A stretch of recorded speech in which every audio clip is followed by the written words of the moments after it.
That report from Israel's Channel 10. Now, for more on the Mideast and the mission of George Mitchell, we are joined by Jon Alterman, director of the Middle East program at the Center for Strategic and International Studies in Washington. Thanks for being with us.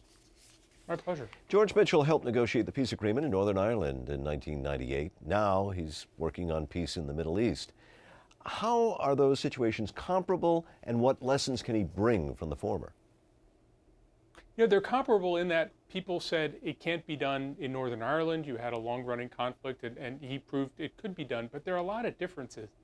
The Arab-Israeli conflict is much more of an existential conflict. One side denies the other the right to exist. That wasn't true in Northern Ireland.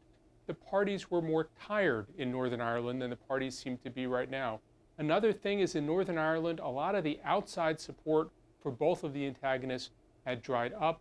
That's not the case now. It seems to me that Northern Ireland shows that in general you can fix one of these problems over time, but I don't think we're at the same point as in the Arab-Israeli conflict as the things in Northern Ireland were when George Mitchell started and became the Clinton administration envoy. So what does he bring to the table as a negotiator?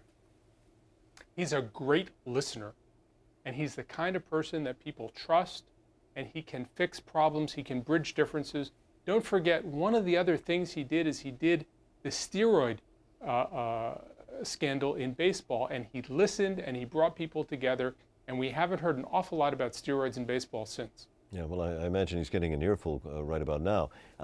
You believe that Mitchell's first step is really not to get people into a negotiating room per se. So what's the key task of the moment?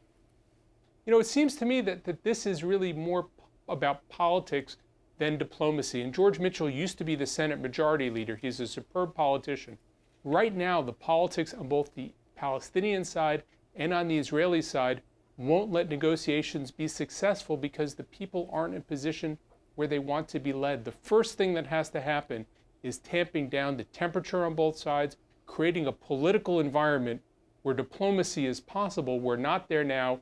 If anything, Israeli elections February 10th are going to bring us a more right-wing Israeli government, not one more inclined to compromise. Jon Alterman, we appreciate your insights. Thanks very much for talking with us. Thank you.